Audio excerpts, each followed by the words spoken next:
Okay, this time next year, the FIFA World Cup will be taking place in the US, Canada, and Mexico. Now, right now, as I'm recording this video, the FIFA Club World Cup is taking place in the US, and of course, last year we saw the Copa America take place in the US. These are two tournaments seen as trial runs where they can iron out a lot of the issues for next year's World Cup.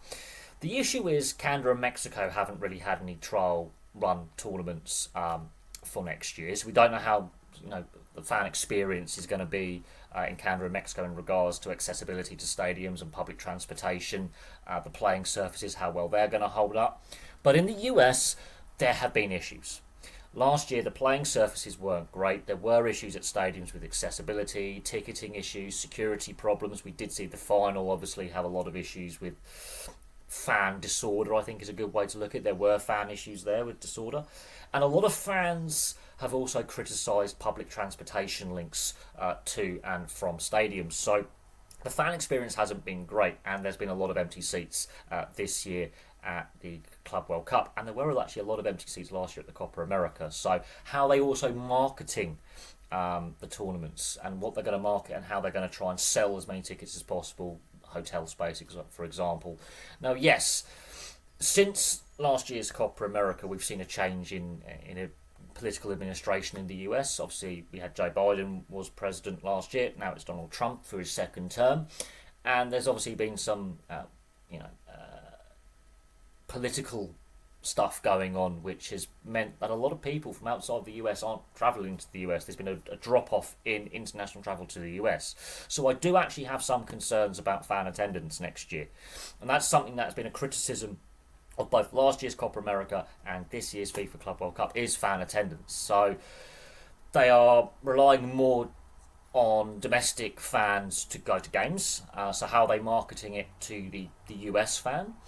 And that is a concern I have is foreign fans and foreign travellers coming to the US next year, what the foreign contingent of fans is going to be.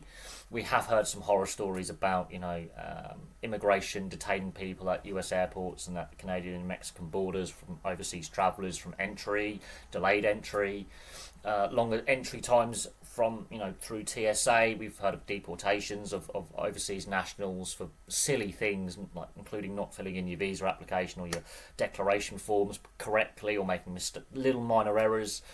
Especially from Europe and from European travellers. I've seen that online. Now, I'm not saying that's happened to everyone, but that is a concern, and we have seen a drop off in overseas travel to the US in the last 6 months. And that could be a concern next year. The bigger concern I have, or two big concerns, is the kickoff times and the weather. Now, last year with the Copa America, the kickoff time was more in the evening. That's for the domestic US TV audience and the audience in South America and in North America, where it is the Americas kind of tournament. This year at the Club World Cup, the kickoff times are earlier in the day, primarily for the European audience, and that is a FIFA thing. That's FIFA doing that. And I do think that's having an impact on weather delays, because the heat of the day is causing weather delays and water breaks, weather breaks in games where it hits a threshold and you've got to have a water break. I don't know, I think the threshold is set somewhere between 30 and 35 degrees. If it hits a certain temperature Celsius, water breaks have to be brought in. And we've seen this before in a lot of tournaments and in a lot of leagues around the world. Water breaks can become mandatory if that temperature threshold is reached. We've seen a lot of that at the Club World Cup. We've also seen a lot of weather delays. One match was delayed by 2.5 hours. Thunderstorms have been a big problem, and also the heat, where it's just got too hot to play and they've had to delay kickoffs or suspend play to allow temperatures to drop within a safe, manageable threshold. And that's had an impact on matches. One match was delayed by 2.5 hours.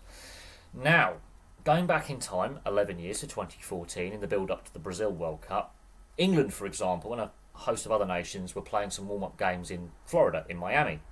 And guess what? Weather delays did impact those games. Thunderstorms. And again, the kickoff times were earlier, these thunderstorms built, the heat was also a problem, and we did see weather delays. I remember England-Honduras, for example, in Miami was delayed by well over an hour, hour and a half, because of a big thunderstorm.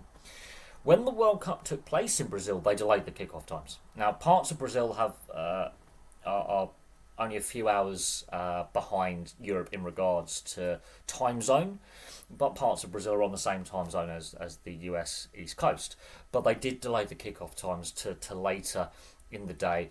And look, as a fan from the UK, I did not mind watching games in the early to late evening. And there was one game that went to extra time that finished quite late, 1:30, 2 o'clock in the morning. But I didn't mind. I was not overly impacted by the later times. It was in the middle of a heat wave here in the UK. We had stupid temperatures over here in the UK at the time. Very hot, very humid, a lot of thunderstorms. And so sleep was pretty difficult anyway. So I didn't mind staying up to 1, 2 o'clock in the morning watching games. I didn't mind the later kickoff times.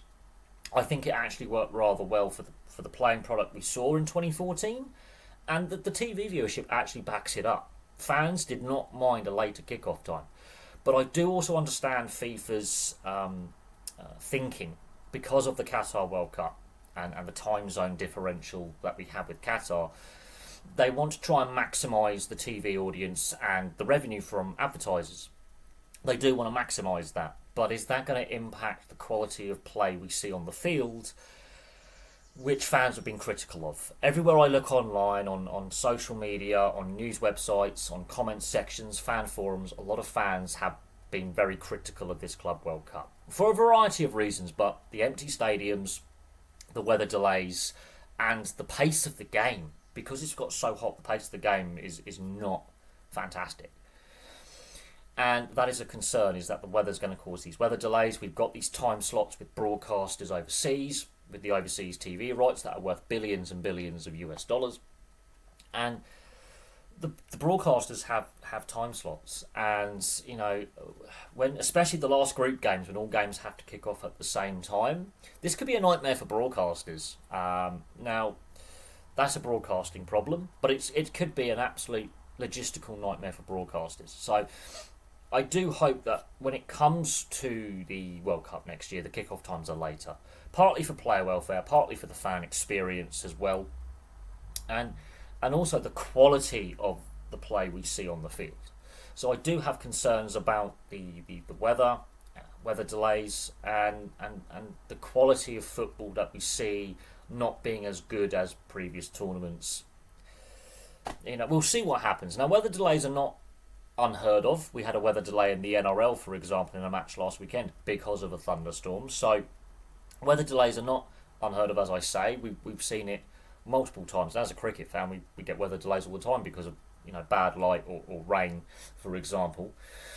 So a lot of sports deal with weather delays as part of the rules. Other sports have adapted to weather delays where they have protocols in place. You know, water breaks. You know, when they hit a certain temperature threshold, they have water breaks in place as well, where, you know, players can hydrate. We have seen that at previous football tournaments as well, where water breaks have been brought in because the temperature has hit that temperature threshold. I think it's about 32, 35 degrees Celsius. They have to definitely have water breaks, but there's a leeway where the tournament organisers will go, right, has it hit this temperature threshold?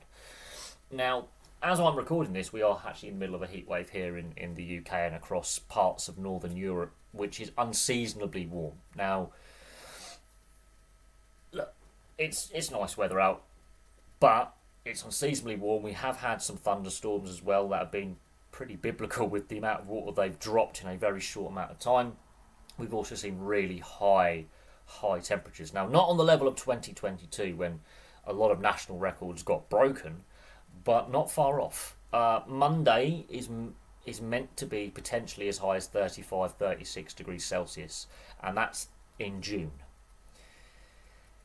That's never happened before in June. We've just broken the June record. We've broken the May record so far this year, and I would not be surprised that into July and August we break more temperature records. And that is a concern that I have next year, is we have similar conditions that we're having now, and in the US some of the temperatures can hit 45 degrees Celsius. I think that's about 120, 130 Fahrenheit off the top of my head. I don't regularly use the Fahrenheit temperature scale, but we are seeing some pretty hot temperatures in the US. And that's an argument for having later kickoff times like they did in Brazil. But when you've got a country like the US, Canada and Mexico, where they have the Atlantic time zone is 5 hours behind the UK, 6 hours behind parts of mainland Europe, 7 hours for example. And then you've got the West Coast, which is 8 hours behind the UK, 9 hours behind, let's say, France and Germany, 10 hours behind, let's say, Poland and parts of Scandinavia, and let's say Greece. Yeah, you could have issues with TV audience. We shall see, but I do have concerns. In regards to the fan attendance, we'll see what US immigration policies like next year. They and entry to the US. Will we see a pickup in overseas travel? Will there be backlogs at immigration that we've seen at airports in the US for overseas travellers? We've seen a lot of delays getting into the US. What we haven't seen is obviously Canada and Mexico have trial runs in regards to preparation for the tournament. And that's going to be interesting because there's host cities in Canada and Mexico as well. So we haven't seen these stadium accessibility issues that we've seen in the US. We haven't seen these transportation issues to and from stadiums that we've seen in the US. So it's going to be interesting with Canada and Mexico what the fan experience is there as well. But in the US, there's still a lot of issues that the organisers for next year's World Cup need to resolve. The biggest one for me the big ones for me are kick-off time, fan experience, fan accessibility, player welfare, and the weather. So I do have some concerns, but I'm hoping these concerns are unfounded, and next year the tournament's really, really good. I was a young kid when USA 94 took place, but one thing that came out of USA 94 was the heat. And of course the time zones and playing some of these games in the heat of the day. That was a criticism back in 1994. The famous image of John Aldridge having the argument with the FIFA official when he was a substitute coming on for Ireland, and there was a big row on the touchline. They then looked at the thermometer, and that was over 40 degrees. Now, I think that was in Pasadena, if I remember correctly. So the heat's going to be a concern, and that they still have 12 months to sort out, stadium accessibility, ticketing issues, the fan experience, promotion, that kind of thing. The transportation issues, they still have time to get extra transportation ready and hotel space and accommodation.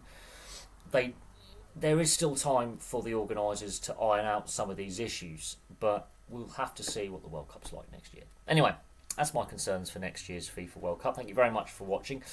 Place your thoughts in the comments section below, and I'll have some more content for you all very, very soon.